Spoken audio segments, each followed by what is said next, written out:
Salut à tous et bienvenue dans cette nouvelle vidéo des secrets du Crétacé. Aujourd'hui, on va explorer ensemble les coulisses fascinantes de la paléontologie, comment les chercheurs arrivent-ils à dénicher ces trésors enfouis depuis des millions d'années? Vous vous êtes sûrement déjà demandé comment on passe d'un bout de roche ordinaire à la découverte d'un fossile extraordinaire. Eh bien, c'est ce que nous allons découvrir ensemble. Tout commence par la prospection. Les paléontologues ne choisissent pas leur site de fouille au hasard. Ils étudient d'abord minutieusement les cartes géologiques pour identifier les couches sédimentaires de l'âge qui les intéresse. Ces roches, formées il y a des millions d'années, sont comme les pages d'un livre racontant l'histoire de la Terre, une fois sur le terrain.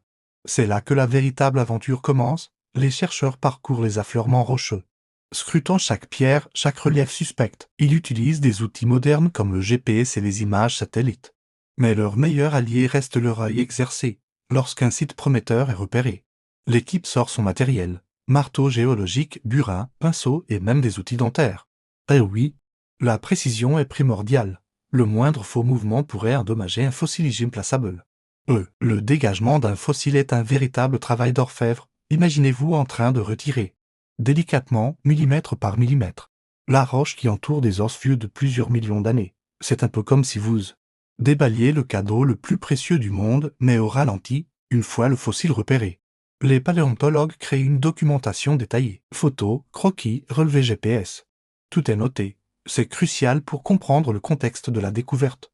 Un fossile sans contexte, c'est comme une phrase sans son paragraphe. On perd une grande partie de l'histoire. Le transport des fossiles est une étape particulièrement délicate. Les os sont souvent fragiles, et le moindre choc pourrait les réduire en poussière. Les chercheurs utilisent donc des techniques spéciales comme l'encapsulation dans du plâtre pour protéger leurs précieuses découvertes. De retour au laboratoire, c'est là que la magie opère vraiment. Les fossiles sont nettoyés avec une précision chirurgicale. Les scientifiques utilisent des produits chimiques spéciaux, des microsableuses, et même des microscopes pour révéler les moindres détails.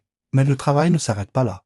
Les fossiles sont ensuite analysés sous toutes les coutures, scannés 3D, microscope électronique, analyse chimique. Chaque technique moderne nous révèle un nouveau chapitre de leur histoire. La restauration est une étape fascinante. Les spécialistes reconstituent les parties manquantes, consolident les os fragilisés et parfois même recréent numériquement l'animal en entier. C'est grâce à ce travail minutieux que nous pouvons aujourd'hui admirer ces créatures disparues. Dans les musées, tout ce processus peut prendre des mois, voire des années. Mais c'est ce qui rend chaque découverte si précieuse. Chaque fossile est une pièce unique du grand puzzle de l'histoire de la vie sur Terre. Cette aventure extraordinaire ne serait pas possible sans la passion et la patience des paléontologues. Ces scientifiques sont un peu comme des détectives du passé, reconstituant patiemment les indices laissés par le temps.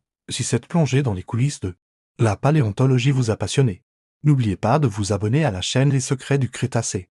Activez la cloche pour ne manquer aucune de nos prochaines explorations dans le monde fascinant des fossiles. Merci d'avoir suivi cette vidéo jusqu'au bout. N'hésitez pas à partager vos questions et vos impressions dans les commentaires. À très bientôt pour de nouvelles découvertes préhistoriques.